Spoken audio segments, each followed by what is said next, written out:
Cash promo tolobaki tokosolola lisolo yango na miso ya bato basololaka masolo ya bato tedi. Tout est grâce, tout est grâce.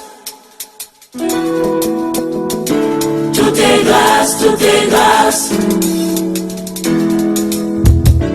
Tout est grâce, tout est grâce. Na onyo sonza basali la bato na mokili. Tout est grâce, tout est grâce. Jamais montoya. Le meilleur investissement qu'un parent peut laisser à l'enfant, ce sont les études. Les maisons, ta famille peut être de mauvais cœur et arracher les maisons à tes enfants. Mais quand tu investis sur les études de tes enfants, je crois qu'il n'y aura personne qui pourra arracher l'intelligence, la bonne instruction que tu pourras laisser à tes enfants. Pour les Quinois ou pour ceux-là qui parlent de Lingala, j'ai un Petrable Agency, c'est agence. Agence les autres Sungabango, la démarche, nous sommes voyage à l'extérieur à partir d'ici. Que ce soit pour l'Ankotanga, que ce soit pour la faire, la Chine, Dubaï, Singapour, l'Inde, que ce soit pour l'immigration, qui est un voyage qui est libéré là, qui nous s'installer aux États-Unis, au Canada et tout, la démarche au Kofi peut somba billet na nyonso ezala mbandaka ezala ya Europe et États-Unis à partir à Awa. Au Kofi peut ça la réservation à partir à Awa. J'ai un peu travel ezo sala moi ebele. So ba lekina bureau na biso ba ko découvrir c'est que j'ai un peu travel est capable de ça la pona. Na bapangi na munu nyonso ya ba Congo. Vous allez savoir que j'ai un peu travel agency, il y a quelque chose d'agence. Il y a la facilitation na baou na betu comme na baka ba visa. Il y a que voilà ba visa ya malade, il y a que voilà ba visa ya kutanga, il y a que voilà ba visa ya immigration. Mais j'ai un peu travel, il y a que sunga baou, ça on ça ba démarche na bango nyonso, pardon, nyonso, ça on ba voyage à partir na Matadi. Pas na Matadi, il y a que quoi d'agence na Ben. Il y a que quoi d'agence à moi na Ben.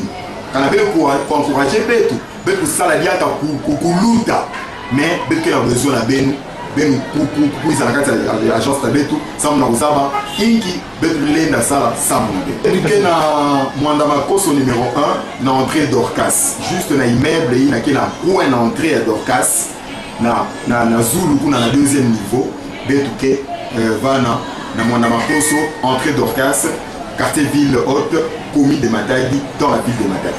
Il y a Boma, il y a Mwanda, na Chela, na Lemba, na Patu, na Setebanza, na Kinzaou.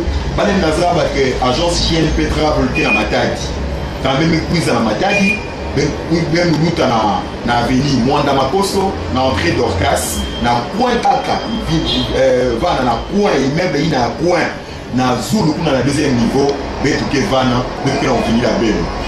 Mais quiz là comme ça, vous ne serez vraiment pas du tout déçus. Aujourd'hui, c'est mon pas pour cette grande émission Flash Promo, c'est la RDC. Aujourd'hui, nous rendons hommage à Kike Serebénéa. Aujourd'hui, nous sommes le 1er mars, un samedi, et l'arrivée du corps de Bénéa et il est là. Donc, c'est une émission spéciale. On a parlé du peuple, et mérite du monde, toujours de battre, émission Flash Promo, émission Labino. Donc, au moins, on a un élément tout à Kike Serebénéa. Si cette émission fera des émissions, beaucoup de temps, la mieux, c'est pour comprendre que nous sommes venus aujourd'hui pour rendre vraiment hommage à qui est mené à Idoji Otoyebi, na Mambo Otoyebi.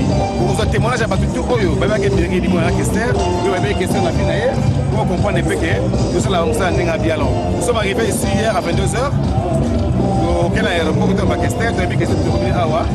Vraiment, je crois que Komani Bilongo, artiste donc artiste international, artiste Oyo, à l'Omoliso, Nambo Galapso, il fait la fierté de notre pays aujourd'hui. Et on trouve la question de tout, la question de l'eau. Soufflez d'abord cet élément.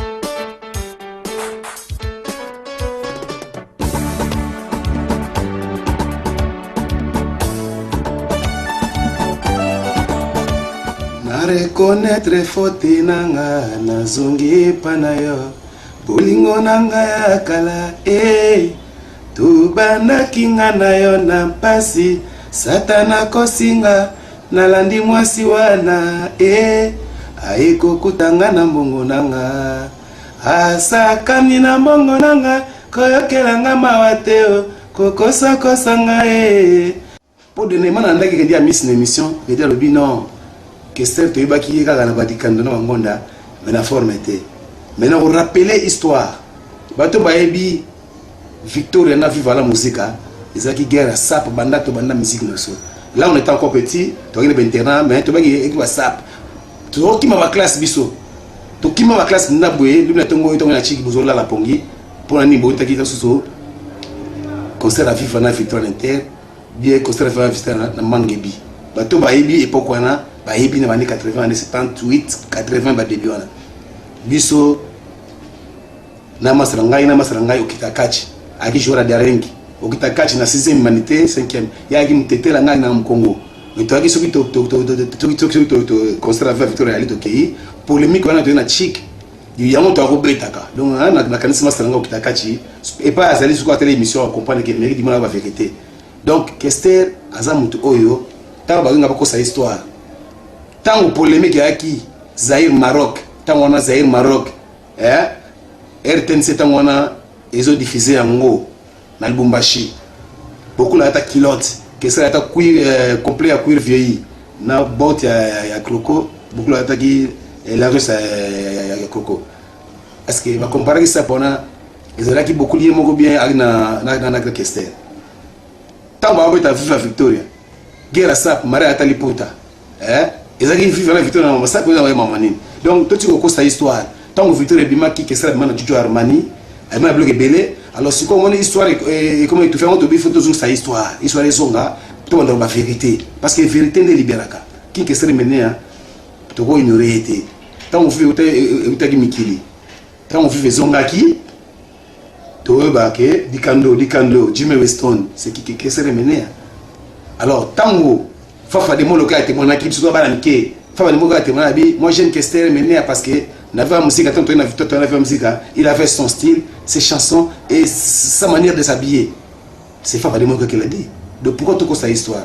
Namoni lelo yo kebolingo bakosa kate na kozwa ndenge nini nazana procès ya sango bopanzaki kenga mwasi na bino nzoka na ebike soki olalaka na kiti to na kiti kwala mbongo yango soki ayote oza simple représentant totika komikosa na nzao tia ikipia tu donc nous sommes là œuvre oyo atiki biso eza émission na spéciale babinga lelo na okansa Kester menea ndé na kansa ka pe jengaka parce que bazar artiste wa marka biso na chanson na bango oyo totika ko sana lati king Kester menea encore de betane voyage à Maza Congo madame nae o atiki na ndako Florence to voyage na type moko na bangolais escorté par l'armée angolaise il y a président Eduardo to kota awana si bato se rappeler na mort ya musée président de la République il y avait un mois mo sama ke matanga wana ngana bisaki futur to na Angola na coopération Angola na Congo na soki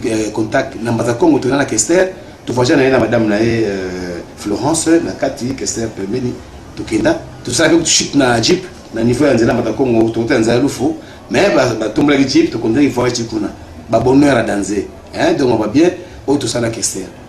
Et je me souviens encore de qui Kester mené tant on a kufa awa dernièrement il a décembre awa tu as eu un studio ba il a facture ya Damas Kester a dit mais pesa beaucoup ça ndela nga futa donc je suis vraiment son frère ya on a pesa mbote na Karl West Nzumba je suis vraiment le frère pas biologique à Kester mais le frère il y a Kester parce que na vivre na Kester toute ma famille c'est que Kester a ngai donc donc n'est c'est ça quoi.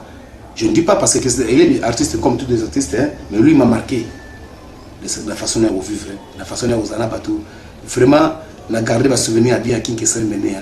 Il te va toujours que hommage à King Kester Menea. Je donne bien King Kester Menea à un grand artiste. Dans la Kena Poto en 86. Voyage dans les qui n'a voyagé le 15 octobre 86 avion Morona Victoria. Mais dans les Bango.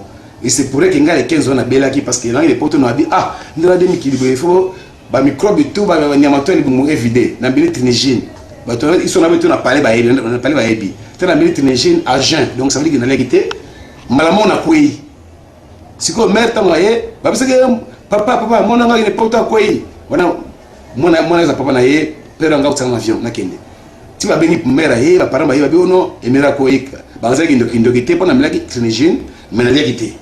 Il fallait que les potes soient en Afrique.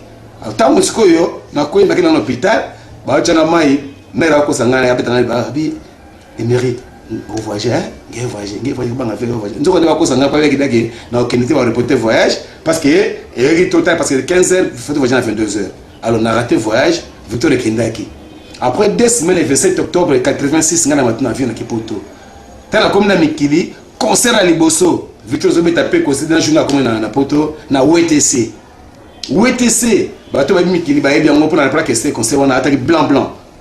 Alors tant que Victor concert zaki vieux et manga vieux fiscal kufa malheureusement a mis na Poto na Belgique abi petit na ngai tous les fêtes moi ba belgicain.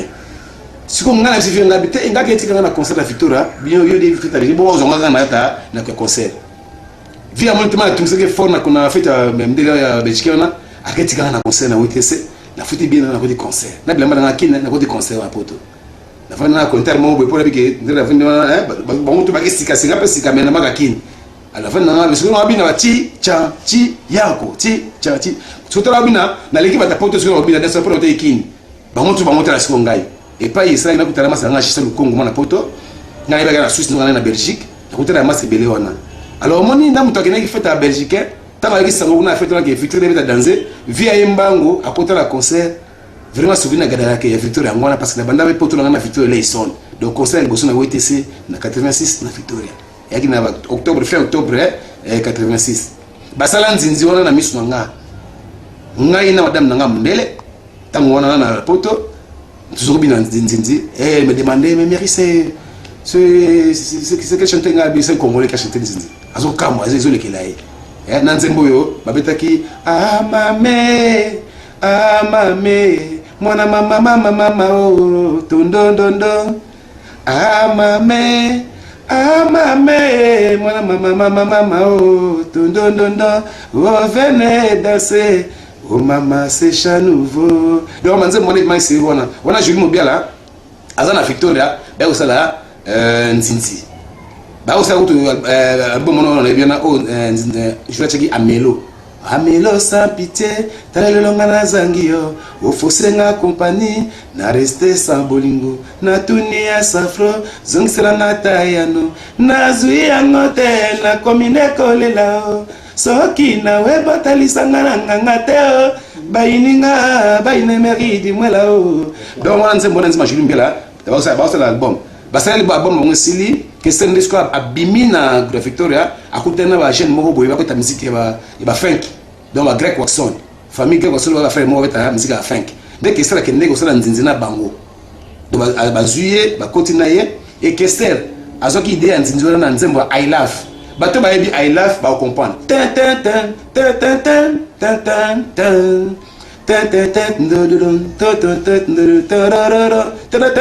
aye stang avanze mon s'inspirer en Nzinzi avec Nzinzi avec Nzinzi alors moi tant avec Nzinzi ya qu'est-ce ça là que ya ye Kester na Greg Watson alors nzembo ta production avec Simon Kalula Simon Kalula tanga beti nzembo na aki petit producteur mais nzembo tanga tika mi danse donc azanga qui même na moyen de contrôler nzembo na était comme fort. Moi j'avais un ami tant on a béninois Bakari autaki Burkina Faso ina poto to kuta na ye yagi muna ablanga Emery di mona Emery abi Kester menea avec le oui achanga boy wana azo renier art série après quelques temps internet sur le terrain qui Voloko où je voyais des jeunes filles allemandes voilà mndele basi tout ça dans la ambiance bazo tout na Voloko avec bonge oh c'est bon en tout cas c'est bon na kada bon souvenir artiste soana la Kester surtout pour na demander et puis ce qui m'a étonné encore plus Kester a été invité en Irlande en tant que professeur visiteur avec ko expliquer musique na ina Irlande mindele donc ça artiste mo to ko négligé parce que sa mort il a été publié on a RFI après la TV5 on a la chaîne tout étrangère ba petit ba page na la chaîne on a pas ko expliquer finaye je crois c'est un grand oh to ko bossa na tram beaucoup donc vraiment salut l'artiste ngana bossa na raté que tout ça nous va voyager en Congo on a besoin on t'a dit na ba kermesse sawa tout ça na yo vous avez moko sympa tout les ba fufu ensemble donc na yo tout ça mo belé vraiment donc ngapana ngai na sali kaka témoignage pour na yo Kester menea na bossa na tanga mona matanga na yo na ngina mawa mais tena moni de baleli yo na comment essayer nous tika ne se libérer pour na yo donc je crois que tes enfants seront contents parce que balé papa na maman boye et comme ce que le maman comme ce que le maman tiki ba on a ouverture à vie il y a des bella. Merci King Kestre Media a dit l'artiste.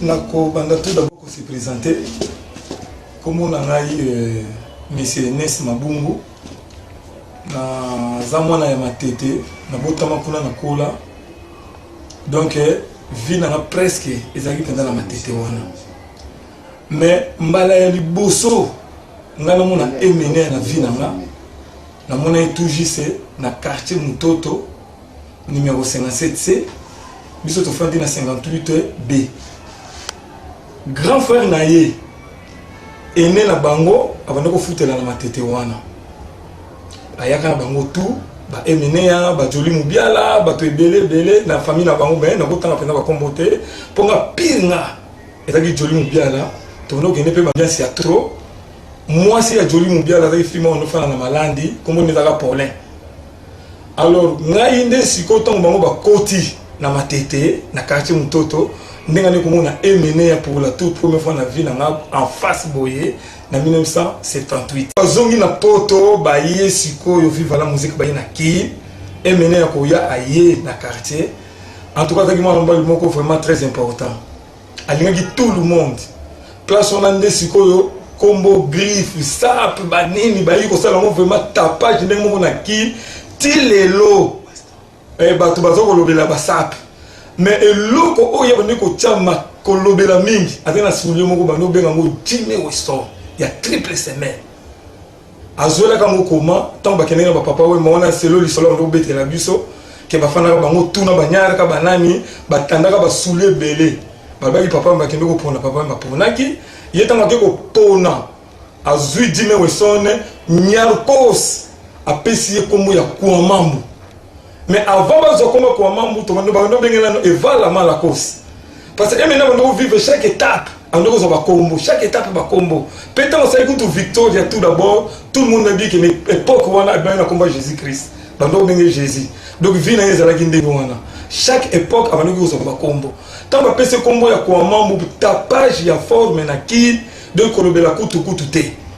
Tout le monde na kini donc to komi muto komi likolo banini tout ça surtout moi tantôt ba période ba spécial hit parade chaque journée mercredi wana kini mobimba tout le monde oyo ago yebi époque wana chaque mercredi spécial hit parade bana tour après midi bando ko tanga te parce que to ko sauter ba mi quand on a kaka hit parade comme on a papa wemba emenea tout ça qu'on sort souci makasi un certain le 14 février na la musique na tongo na somona kaka yo na émission moko ya kin na RTNC ya kin bazolo bake emene ya kufi na bengi petit frère na kin petit aller aya kolela na bengi mère ya kolela biso tout donc souci on est salaki biso donc na ndinga ko sakana te donc ndinga zalaki on zalaki azali donc azali bibliothèque ya musique congolaise. Donc tu peux de une bibliothèque. Azal les seuls musiciens qui ont bêtise. Ouais, tu t'aimes, bon ça va bon minute pour vérifier bêtises exactes. Voilà un exemple à suivre dans le Congo. Donc il raisonnait le Congo, il raisonnait le monde. Dans le monde il y a positif et non négatif.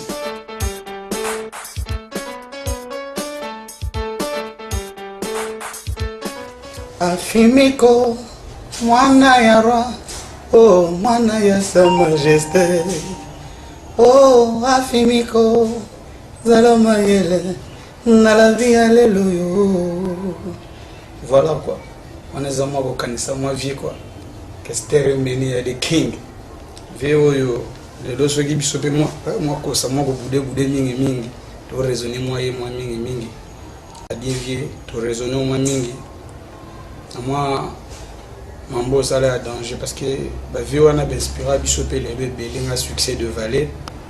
Faire au bah Véo on a bandouler na bango ça là que la musique na ngai ils international mais côté moi racine ya biso ezala quoi. Quand si vieux moi mingi ça na moi plaisir quoi. Et là on a gros bac ça que na Congo bah tu vois bah questeur basé sur belleté quoi. Basé sur belleté bah Véo on va la musique moins conscient. La musique moins éducative et là il marquant à moi mingi nakanisi vie moi lelo mon hommage na yeka esala moi bien quoi. Merci beaucoup. Mon culture mususu, éducation mususu partout en Europe, dans le monde entier, on a la télévision. Il y a la télévision, il y a rien, il y a la danse, il y a pélé. Il y a un mélange, Mourako, c'est au côté de Pit. Malgré tout, parce que chaque mois, il faut faire un bilan, il y a santé ou 6 mois. C'est 32 ans, la salade. Qui n'a pas stoïque, le stoïcisme, bateau, bazo, batanga, baebi. Le stoïcisme, c'est-à-dire que stoïcisme est bon, mais stoïcisme, ozokola, na stoïcisme, un tas plus nous se démine en bas. Professeur, toujours un mot difficile. Non, stoïcisme, c'est-à-dire que stoïcisme, ça, na philosophie. Na que, attends, je suis dans le banc, mais biso na mokili to bimisa to pesa mo ba sens, que so ba beto mbata koto pesa so koto. Attends qui passe nini au lo baraté. Attends, mutasalo mabende nini, ozo le bâti, mais le corps, ils ont pas passé, mais ils ont bâti. On est biso ba mélancamp, ba divorce, ba nouliste, ba nous va les la bâti, ba mission ba ke, so ba mélancamp en tant que grand chanteur na olelate. Mais on ça la passe.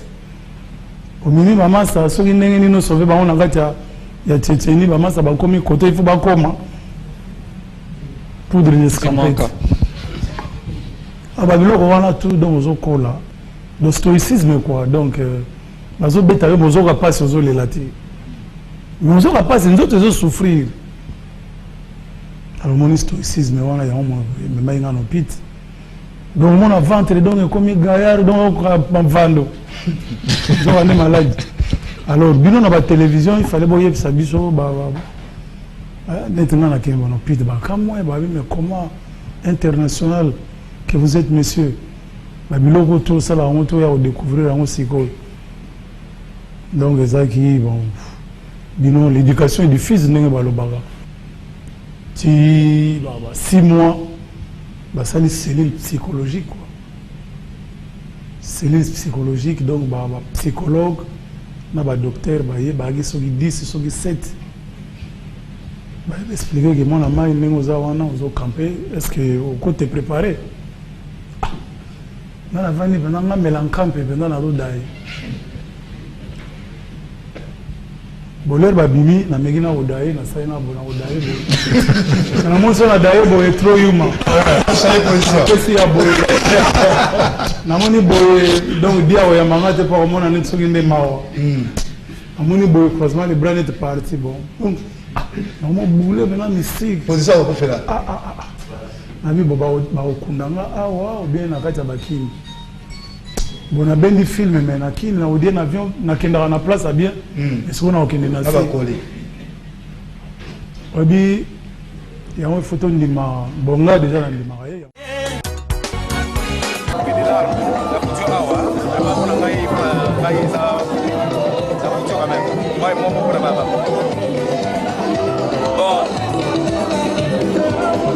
Les mots, c'est un mot de regret. En tant qu'un être humain, mais nous disons merci à notre Dieu Tout-Puissant par le nom de son Fils Jésus-Christ qui avait créé Ménéa, qui avait donné Ménéa à sa famille, qui avait donné Ménéa au peuple congolais, qui avait donné Ménéa en Afrique, qui avait donné Ménéa dans ces mystères que nous appelons la terre. Aujourd'hui, Dieu a accepté que Ménéa puisse partir. Pour la première fois, Ménéa était tombé malade et il s'est ressaisi. Il a guéri, mais bien après, il a fait le rechute. Et le Seigneur a vu que non, pour lui, c'était plus la peine de lui laisser beaucoup de temps.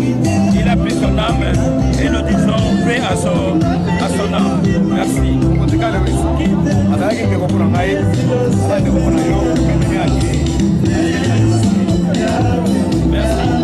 Merci pour cette confiance.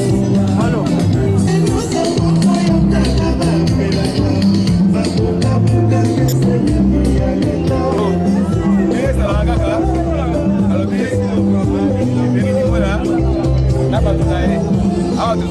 La question est menée à un grand artiste.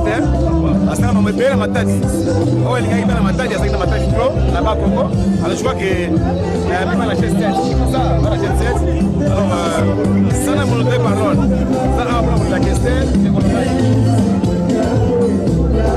ok merci il y a une délégation par la matadi mais nous a dit la grave faire avec qui question nous ça quand on veut futur on a la délégation ya Nerongo honorable Nerongo il y a une personne à Nyon sur cette personne qui ça là nous a dit la ensemble qui question parce que qui question peut rien nous tasab mais tu peux mettre tasab mais tu peux mettre quelqu'un qui est levé après nous a dit les gars ensemble ya mtu anakuja na magrafu na vitu vya matadi tumesema mingi kwa sababu tunakuja na magrafu ya matadi pesa na vitu vya mais vitu kuisa mingi honorable Nerongo na mukasi tena yeye ambaye yeye awa de la tipe ba image na yeye nous a dit la grafu de question kama mambo merci bon mingi ukivakia lote ba matadi na wewe mmoja unataka kwa kichasa kinaweza kurudia kwa kitu question kuma ngwatu inaweza ba valeur ya jacket inaweza ba valeur ya blouson qui question na kutira mais ngalo ya honorable kuma banga moyo ya beto watu matata kusira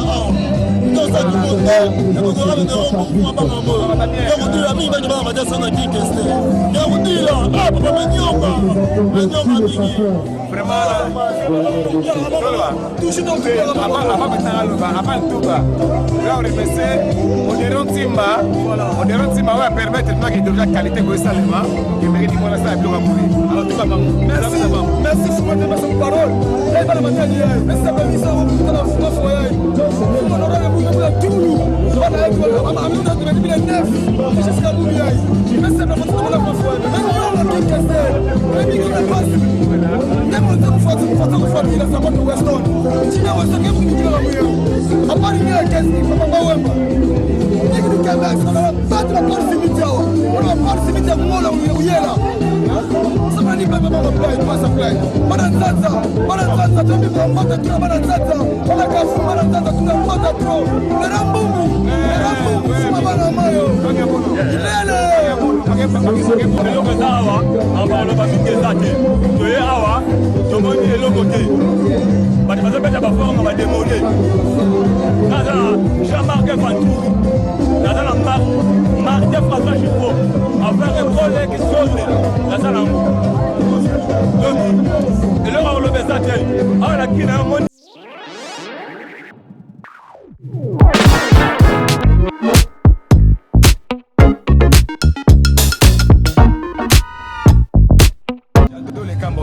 J'adore les Cambodgiens, ils ont vu où ils sont appétit. On est bien.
Compte Noir vous aime aussi, vous savez, vous venez tout le temps là-bas. Et quel est le nom que vous pouvez dire à la télévision MCR TV et la radio Canton FM? Oh, mais vous savez, Congo Brazzaville et Congo Kinshasa, chaque fois nous disons à travers les chansons, pour nous c'est le même pays. Donc si ça nous frappe ici à Kinshasa, ça frappe aussi Congo Brazzaville, surtout après Noir. Parce que quand il était dans Viva la Musique, il s'habillait comme des Congolais de Brazzaville. Quand on parle de la SAP, il était inspiré par les Brazzavillois. Donc je lui montrais à tous les Congolais de Brazzaville.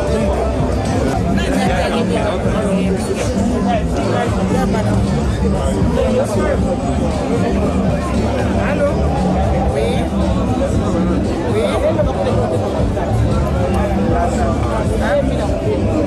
Elle a 5 heures en temps.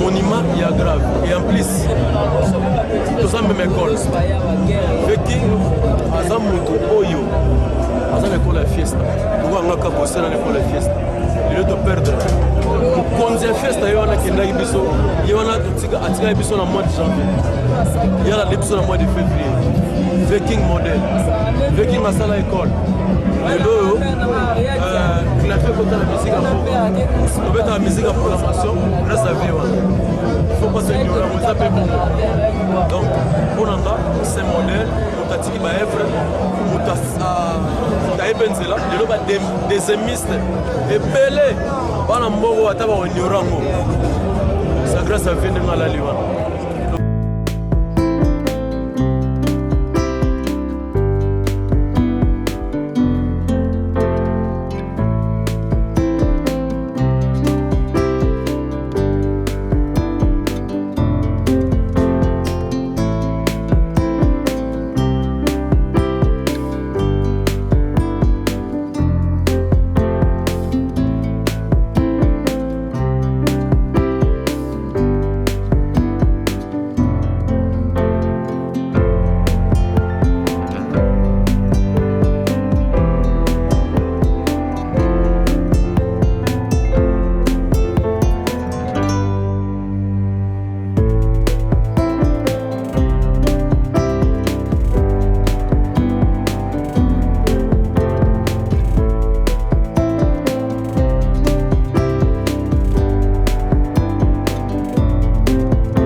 Flash promo. Et Mary Dimwela. Flash promo. Tolobaki tokosolola lisolo yango na miso ya bato basololaka masolo ya bato tete. Tout est grâce, tout est grâce. Tout est grâce, tout est grâce. Tout est grâce, tout est grâce. Na onyo sona basali la bato na mokili. Tout est grâce, tout est grâce. Jamais montoya. Le meilleur investissement qu'un parent peut laisser à l'enfant, ce sont les études. Les maisons, ta famille peut être de mauvais cœur et arracher les maisons à tes enfants. Mais quand tu investis sur les études de tes enfants, je crois qu'il n'y aura personne qui pourra arracher l'intelligence, la bonne instruction que tu pourras laisser à tes enfants. Pour les Quinois ou pour ceux-là qui parlent de Lingala, GMP Travel Agency, c'est agence. Agence les autres Sungabango, la démarche, nyonso ya voyage à l'extérieur à partir d'ici. Que ça soit pour la Kotanga, que ce soit pour la faire, la Chine, la Dubaï, la Singapour, l'Inde, que ce soit pour la immigration, qui est un voyage qui est libéré là, qui nous s'installer dans les États-Unis, dans le Canada et tout, la démarche na au copie peut sombre billet na nyonso, et ça la Mbandaka, et ça la Europe et les États-Unis à partir à Awa. Au copie peut ça la réservation à partir à Awa. GMP Travel, les autres ça la moi et belé. Si on a écrit dans le bureau, on va découvrir ce que GMP Travel est capable de faire pour la femme. Na Bampangi na Mounu Nyonso ya Congo. Vous allez savoir que GMP Travel Agency, il y a quelque chose d'agence. Il y a quelque chose la facilitation. Na Baou, na Bentou, qui sont na visa. Il y a quelque chose de visa à malade. Il y a quelque chose de visa à Koutanga. Il y a quelque chose de visa à immigration. Mais GMP Travel, il y a que Sungabao, ça on a la démarche na bango nyonso, pardon, nyonso, ça on a voyage à partir na Matadi. Pas na Matadi, il y a quelque quoi d'agence na Ben. Il y a quelque quoi d'agence à moi na Ben. Quand on a pour encourager Betu, Betu saladia ta kukuluta, mais Betu a besoin na Ben. Ben pour l'agence na Betu, ça on a usaba inki Betu lenda sala sambe. Et na Mwanda Makoso numéro 1 na entrée d'Orcas. Juste na immeuble il na kena coin na entrée à d'Orcas na Zulu kuna na deuxième niveau. Betu ke va na Mwanda Makoso entrée d'Orcas. Quartier ville haute, commis de Matadi, dans la ville de Matadi.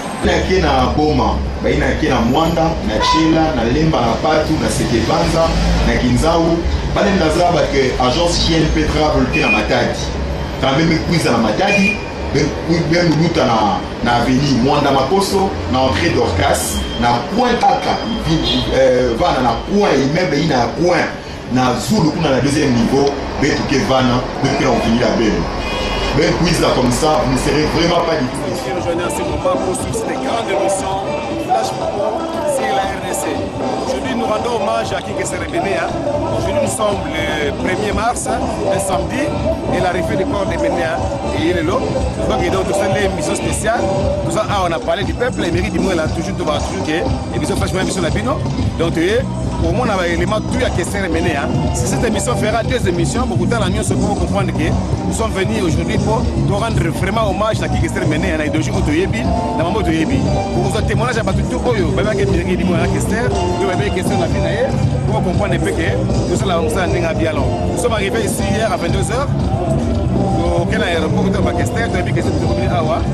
Vraiment, je crois que pour moi, l'artiste est donc un artiste international, un artiste Oyo,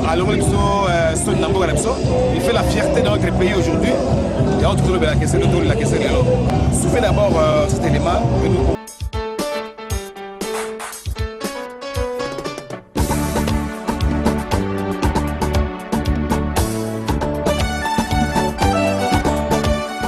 Reconnaître faute nanga nazongi pana yo bolingo nanga ya kala tubandaki nga na yo na mpasi satana kosinga nalandi mwasi wana ayekokutanga na mbongo nanga asakani na mbongo nanga koyokelanga mawa te kokosakosanga po denema na ndaki kedia miss na émission kedia lobi non Kester toyebaki ye kaka na badikando na bangonda mais na forme te Maintenant, on rappelle l'histoire. Bato Baebi, Victoria n'a vu la musique. Ils ont dit guerre à sap, banda musique. Là, on était encore petit, tu as un terrain, mais tu as dit sap. Tu as dit ma classe biso. Tu as dit ma classe naboué, lui, tu as dit que la pongi. Pour un niveau, tu as dit que tu concert à vivre na Victoire Inter, bien concert à vivre na Mangebi. Bato Baebi, époque wana, Baebi na années 80, années 78, 80 ba début wana. Biso na masarangai okitakachi. Aki jouera darengi. Okitakachi na 6e humanité, 5e. Ya aki mtete la ngai na Mkongo. Mais toi qui soki to concert à Victoire ali to kei, polémique wana to na chic. Yango to robetaka. Donc na kanisa masarangai okitakachi et pas azali sur télé émission comprendre que mérite la vérité. Donc Kester azamutu oyo tant ba nga ba ko sa histoire. Tant polémique aki Zaïre Maroc, tant on a Zaïre Maroc. RTNC tant on a ils ont diffusé en haut dans le Lubumbashi. Beaucoup la ta kilote, que ça ta cuir complet à cuir vieilli. Na botte ya croco, beaucoup la ta qui la russe ya croco. Est-ce que va comparer ça pour na ils ont qui beaucoup lié beaucoup bien avec na Kester. Tant ba ta viva Victoria. Guerre ça mara atali puta. Ils ont qui vivre la Victoria na ça pour na mamani. Donc tout tu connais cette histoire. Tant Victoria bima qui Kester bima na Jojo Armani. Elle m'a bloqué belé. Alors si comme on histoire et comment il te fait on te dit faut toujours sa histoire les zonga tout dans la vérité parce que vérité ne libéraka qui que serait mené à to go ignorer été tant on vit utaki mikili tant on vit zonga qui to ba ke dikando Jimmy Weston c'est qui que serait mené alors tango fafa de mon local te mon équipe soit balanké fafa de mon local te mon abi moi j'aime que serait mené parce que n'avait musique il avait son style, ses chansons et sa manière de s'habiller. C'est Fafa de Moka qui l'a dit. Donc pourquoi tu connais cette histoire? Namoni lelo yo ke bolingo bako sakate na kozwa ndenge nini nazana procès ya sango bopanzaki kenga mwasi na bino nzoka na ebike soki olalaka na kiti to na kiti kwala mbongo yango soki ayote oza simple représentant totika komikosa na nzao tia ekipia tu donc nous sommes à œuvre oyo atiki biso eza émission na spéciale babinga lelo na okansa Kester menea ndé na kansa pe jengaka parce que bazar artiste wa marka biso na chanson na bango oyo totika bosa na raté King Kester menea encore de betane voyage à Congo. Madame Nae o atiki na ndako Florence, tu voyage na type moko na bangolais escorté par l'armée angolaise. Il y a président Eduardo. Tu compta awana si batwa se rappeler na mort ya musée président de la République, il y avait un moment où ça m'a matanga wana ngana bisa ki futur tu na Angola na coopération Angola na Congo na so contact na mbaza Congo tu na Kester, tu voyage na madame Nae Florence na kati Kester pembeni tu kenda tu savais que tu chute na jeep na niveau ya nzela mata Congo to nzela lufu mais ba tombe la jeep to konde il faut acheter kuna ba bonheur à danser donc on va bien au tout ça la Kester. Et je me souviens encore de King Kester mené tant on a kufa awa dernièrement il a décembre awa tu as un studio ba la facture ya Damas Kester a dit mais ça peut ça ndiko na futa donc je suis vraiment son frère ya on a pas ça mbote na Karl West Nzumba je suis vraiment le frère pas biologique à Kester mais le frère. Il y a Kester parce que na vivre na Kester toute ma famille c'est que Kester donc donc c'est ça quoi. Je ne dis pas parce que Kester il est artiste comme tous les artistes mais lui m'a marqué la façon dont il vivre la façon dont il partout vraiment la garder va souvenir à bien à King Kester mené mais tu vas toujours que hommage à King Kester mené je donne bien King Kester mené avec un grand artiste na la poto na 86 voyage d'Angleterre qui n'a voyagé le 15 octobre 86 avion Morona Victoria mais n'andenge na ngaba on na bango et c'est pour que nga le 15 on a belaki parce que là les potes n'a dit ah ndra demi kilibre il faut ba microbe tout ba nyamato li bungu évidé na minute nigine ba to ils sont habitués na parler ba ebi te na minute nigine argent donc ça veut dire que na légité malamo na kwei siko mère tangaye ba parce que papa mona nga ile poto kwei wana mona za papa na ye pero nga utanga avion na kende ti ba bengi mera ye ba paramba ye ba biono emera ko eka ba za kindo kite pona milaki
azangaki même na moyen de contrôler nzembo wana était comme fort. Moi j'avais un ami tant on a béninois Bakari autaki Burkina Faso ina poto tokuta na ye yagi muna ablanga Emery dimona Emery abi tinkesere menea avec oui achanga boy wana azo renier artirer sur après quelques temps internet sous on a qui Voloko où je voyais des jeunes filles allemandes ba voilà mndele basi tout ça dans la ambiance bazo ba tout na Voloko avec bonge oh c'est on a à toi c'est bon na kada bon souvenir l'artiste soana la Kester surtout pour na ndimona et puis ce qui m'a étonné encore plus Kester a été invité en Irlande en tant que professeur visiteur avec le musique na Irlande mindele donc les artistes mo to négligé parce que sa mort il a été publié on a RFI après la TV5 on a la chaîne tout étrangère ba pesi ba page na la chaîne on a pas constitué finaye je crois c'était un grand oh to ko bossa na tram boko donc vraiment salut l'artiste ngana bossa na raté que tout ça nous va voyager en Congo on a besoin on t'a dit na ba kermesse sawa tout ça na yo vous avez moko sympa tout les ba fufu ensemble donc na yo tout ça mo belé vraiment donc ngapa na ngai na sali kaka témoignage pour na yo kinke ser menea na ko santé tana mona matanga na yo na ngina mawa mais tana moni nde baleli yo na comment nesemo na tika nesemo libéra pour na yo donc je crois que tes enfants seront contents parce que bali papa na maman boye et comme celui comme maman comme celui comme mo tiki ba on a ouverture à vie ya libéla merci kinke ser media a dit l'artiste.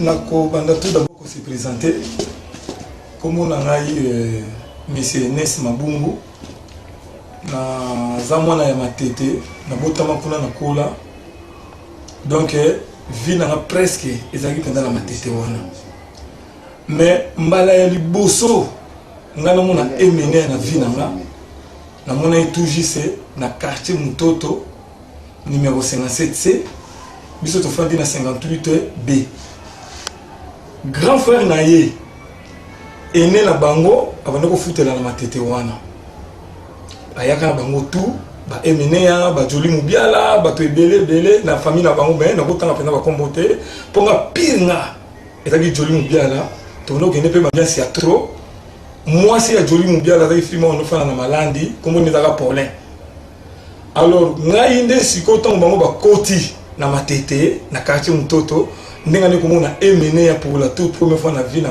en face boye na 1978 bazongi na poto ba ye sikoyo viva la musique ba ye na ki emene ya koya aye na quartier en tout cas taki mwana mbali moko vraiment très important alingaki tout le monde place on a ndé sikoyo combo griffe sap ba nini ba yi ko sala mo vraiment tapage ndenge moko na ki tilelo bato bazoko lobela ba sap mais eloko oyo bande ko chama ko lobela mingi atena soulier moko bando benga ngo Jimmy Weston ya triple semaine azola ka moko ma tant ba kenenga ba papa we mona selo lisolo ndo betela biso ke ba fana ba ngo tuna ba nyara ka banani ba tandaka ba soulier belé babaki papa ba kendo ko pona papa ba ponaki yetanga ke ko pona azui Jimmy Weston nyarkos apesi komo ya kwa mambo.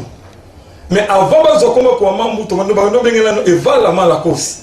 Parce que maintenant on doit vivre chaque étape. On doit faire combo, chaque étape va combo. Peut-être on sait que tout victoire tout d'abord, tout le monde a dit que l'époque où on a bien le combat Jésus-Christ. On doit bien Jésus.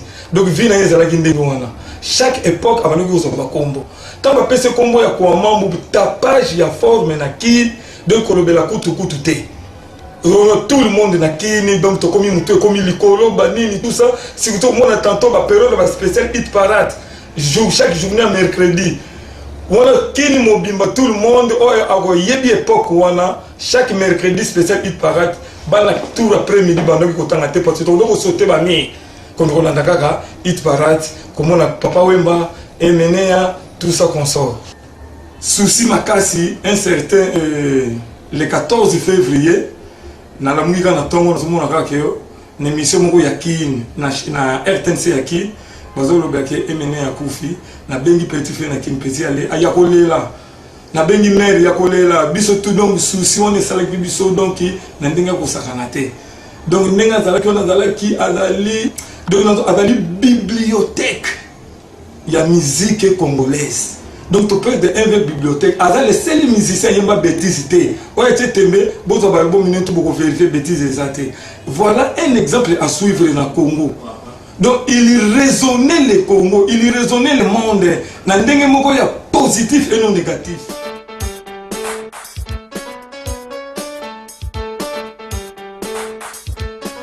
Afimiko, mwana ya roi, oh mwana ya sa majesté.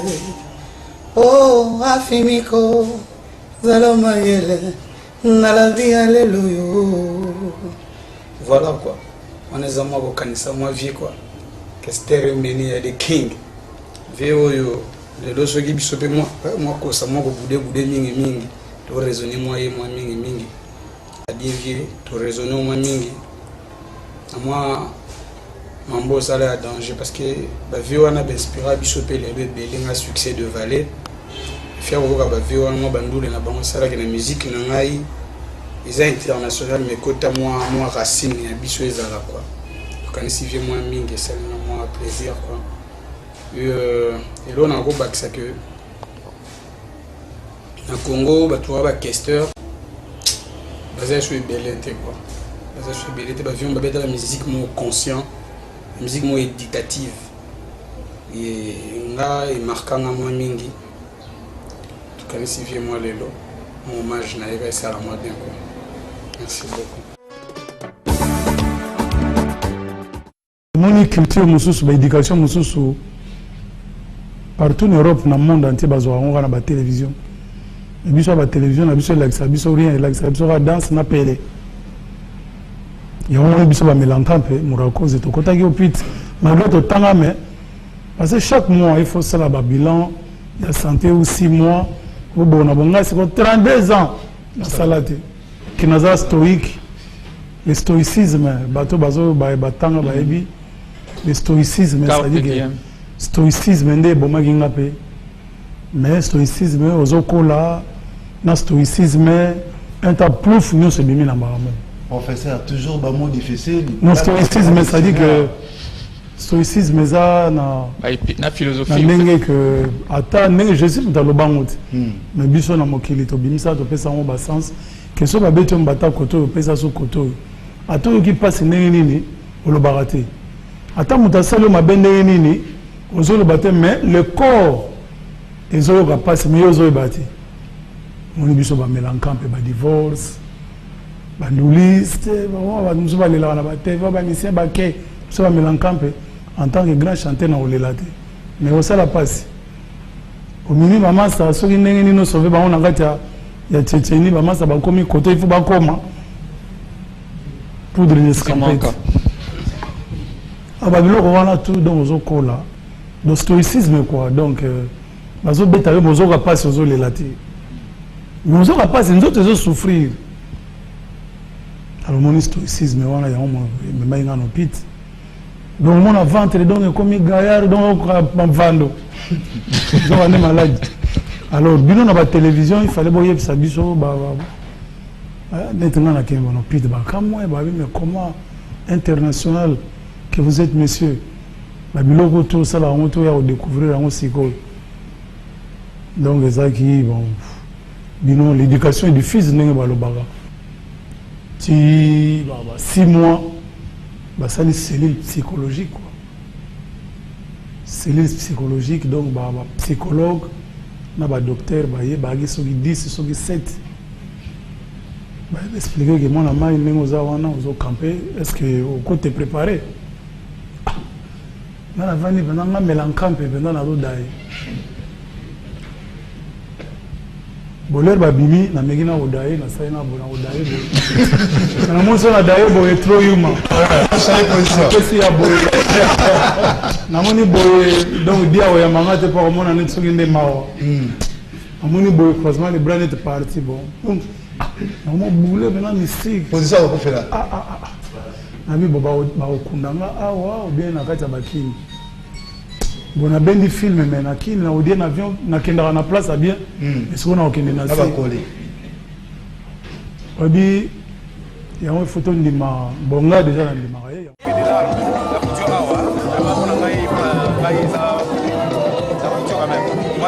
moi, Bon, les mots, c'est un mot de regret. En tant qu'un être humain, mais nous disons merci à notre Dieu Tout-Puissant par le nom de son Fils Jésus-Christ qui avait créé Ménéa, qui avait donné Ménéa à sa famille, qui avait donné Ménéa au peuple congolais, qui avait donné Ménéa en Afrique, qui avait donné Ménéa dans ces mystères que nous appelons la terre. Aujourd'hui, Dieu a accepté que Ménéa puisse partir.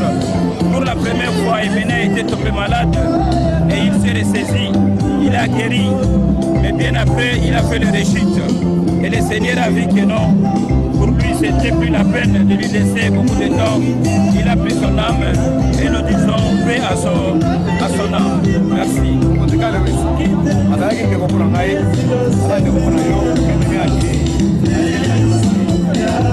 Merci. Merci pour cette confiance.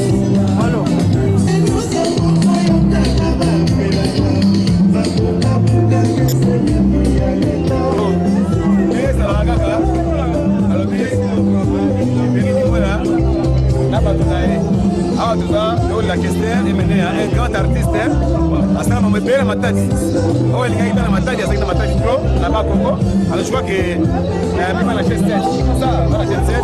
Alors, ça n'a pas de parole. Ça a appris la Kester. Ok, merci. Il y a une délégation à la matadi. Nous avons dit la grave avec King Kester. C'est pour ça qu'on va mettre la délégation à Nerongo, honorable Nerongo. Il y a une personne à Nyon, social de personne qui s'est nous a dit l'ensemble King Kester. Parce que King Kester peut aller tout à ça. Mais tu peux mettre tout à ça. Mais tu peux mettre tout à ça. Après, tu as dit les gars ensemble. Il y a maintenant tout à l'heure, grave avec le matadi. Tu peux simplement la mini parce que tu as un coup de grave avec le matadi, mais ça ne peut pas faire. Mais maintenant, on a mini honorable Nerongo. La démocratie bien ailleurs, il y a moto et avant de là, tu peux imaginer. Tu nous a dit la grave de Kester Gamam. Merci. Bon, il y a aussi un débat à Tchadi. Avec un mot de la Kinshasa, il y a un mot de Kester. Pour mon voiture, il y a un valeur à chaquette, il y a un valeur à blouson. Ah, Kester, vous avez dit là. Mais on va le honorable pour ma maman. Il y a besoin de ma tête de l'office là. Donc ça, tout le monde est honorable pour ma maman. Il y a un ami qui va dire ça à Kester. Il y a un dit là. Ah, papa, Magnon, vraiment toujours donc avant tout là on remercie Modéron Timba va permettre de qu'il devient qualité pour ça et mérite moi ça et alors tout va merci pour votre parole là va la matériel mais ça va ça dans la foyer on aura le bout de la tout on a eu le 9 jusqu'à Boulia mais ça va dans la foyer mais on a dit que c'est mais il passe il a sa bonne Weston. Tu n'as pas de qui la mouille. À part il y a qu'est-ce qui va pas wemba. Il nous calme, on va battre la part cimetière. On va part cimetière moi là où il est là. Ça va ni pas maman pas sa plaie. Baranzata, tu me prends pas trop baranzata. On a qu'à fou baranzata, tu n'as pas trop. Le ramboum, c'est ma bana mayo. Il est là. eloko eza awa nakoloba mingi eza te toye awa tomoni eloko te bato bazobeta baforme bademole naza na Jean-Marc Fantour naza na Marc de François Chipo affaire ekole kisole naza na donc eloko akoloba eza te awa nakina yomoni eza batente kala basufiste j'adore les Cambodgiens ils ont vu oyo soudé ba kitu appétit bamoni bayebi Kester bien babetani na vie muzika donc toyeka autour la personne par rapport à liwa ya moninga na ye quoi mais toke bakanga moins plus par rapport à liwa ya Kester Kester yena oyuziate puisque akena wake mobesu 56, 57 ans, c'est vraiment mobesu azalaki na mingi ya kosala mpona Congo mpe mpona famille na ye biologique comme musical na bafanatike na ye oyo batikali yango otali kaka na ndenge nini mope ningani oyebaki mpasi mingi mpona biso nyonso babi ensemble kolobaki nga nazalaki nde wana na ba 18 ans ye azalaki na ba 20-21 ans tozalaki trop jeune même ze monene liboso na kaki kokola mosula deyema sikima milena ntango akutaki momashi ze mone ya liboso ayemba na ba China voilà deuxième fois ozoka likambo libongaka na ntango na yango mwana mama susi na nga mutu mpe moi naluka yo bipai biso nakobelela nasenga mpe na yo milena tosala fami sheri moke mwana mama ngai misha nasambwisa kala nalembi nazela seyo amour à tous les jours pesa maloba na yo ya suka eloko esalinga boye makanisi mama azali parmi oyo bamonaki commencement ya owei ntango ayaki na malamusu donc vraiment tobongisi ikone moko monene tobongisi moto monene na kati ya kongo likambo te nzambe moto apesaka nzambe mobenaka Aujourd'hui, je peux toujours dire, prétendre qu'il y a un King Castel menacé. Vraiment, Pente Noire, vous aimez aussi, vous savez, vous venez tout le temps là-bas. Et quel est le nom que vous pouvez dire à la télévision MCR, TV et la radio Ponton FM? Oh, mais vous savez, Congo Brazzaville et Congo Kinshasa, chaque fois nous disons à travers les chansons, pour nous c'est le même pays. Donc si ça nous frappe ici à Kinshasa, ça frappe aussi Congo Brazzaville, surtout à Point-Noir. Parce que quand il était dans Viva la Musique, il s'habillait comme les Congolais de Brazzaville. Quand on parle de la sable, il était inspiré par les Brazzavillois. Donc je lui montrais à tous les Congolais de Brazzaville.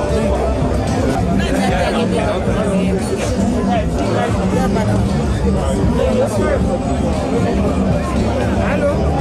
Oui. Oui.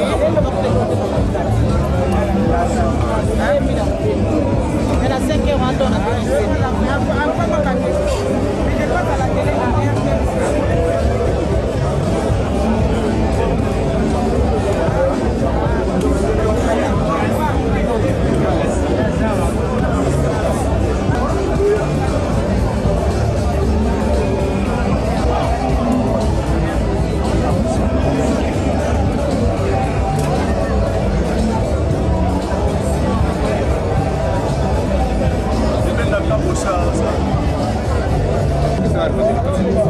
Icône ya musique ya Congo ya mboka nanga modèle moto asala makambo nga na sali te monument ya grave et en plus toza meme école veki aza moto oyo aza na ekolo ya fiesta lokangaka kosala na ekolo ya fiesta lelo toperdre mokonzi ya fiesta ye wana akendaki biso ye wana atikaki biso na mois de janvier ye alandi biso na mois de février Viking modèle Viking asala école lelo oyo il a fait kota na musique ya mboka obeta na musique ya programmation grâce à vie wana faut pas se ignorer moza mpe bongo donc mpona nga c'est modèle moto atiki baevre moto ayebi nzela lelo badésémiste ebele bana mbongo ata baignorant yango c'est grâce à vie ndenge alali wana l'équipe que c'est remené à Saint-Vieux. Bien que nga na kuto ya trop te nga na kuto ya ta 2 reprises tozalaki nde na organisation nzemba sonas tokutanaka ye mpe nayebisaka organisateur moto asala liste ya makambo ke bayemba banzembo ya sonas viking alobaki no te petit groupe ayembi nzembo ya tindika voiture sa moteur mais mpo ani bokotia mpe peti wana te oyembawa babiki grâce à vie na yemba na sonas l'organisation banalobisi ebele grâce na ye na yemba et puis nazangaka visa na batémoignage nazangaka visa na année 2007 c'est dans la bisi batista monter obiki bato na poto banolelanga Mais à l'époque, contre Molema, je suis à mon avis. Je suis solo à vivre. Je suis développé dans le temps. La pipette, si on a 10 000 balles, la minute, on a fait ça dans le temps. C'est fait à moi.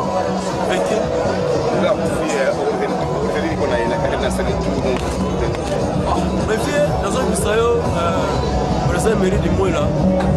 Viens dans un bistrot à modèle. On va faire qu'il va salir dans la salle à moto. On va débeller dans la salle à moto. Viens maintenant ça là bas fort wana comment. Dans la rue tolé la vie wap. Bani peuple. Ça par exemple à suivre. Donc en tout cas, le président mairie du Moula, on a le bâton artiste musicien bisso. Artiste musicien tout ce qui va fitiller. Tous à la ini, à tous en danger, ça va danger la pointe. Tous à la balai, on a la carrière, yo. Mais tous à la c'est le plan A, artistiquement parlant. Tous à la ini. Fait qu'il ne peut pas la fit là, mise belé en papa. Fait qu'il n'a pas la fit là, ma belé. Et le long de tout le baoué. Nam ta roza na ba exprime. Asanga ba ngota ko nini da ka ponga na beta ko ponga na sala boy. Er mususu ba soki ndenge nini. Voilà. Kala mingi te to boye na bino, produit na bino en live. Grand producteur et mairie du Moula. Vous les mettez qui vont l'air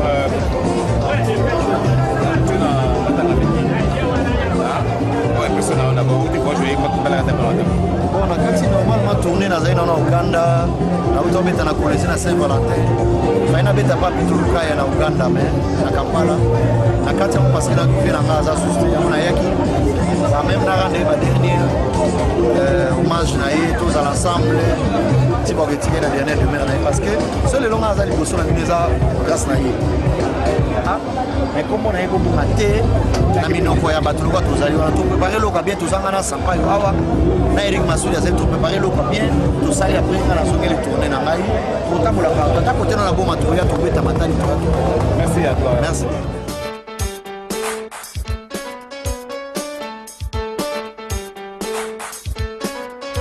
Donc nous sommes ici à la place des artistes. La place des artistes, on va hommage à qui est cérémonie.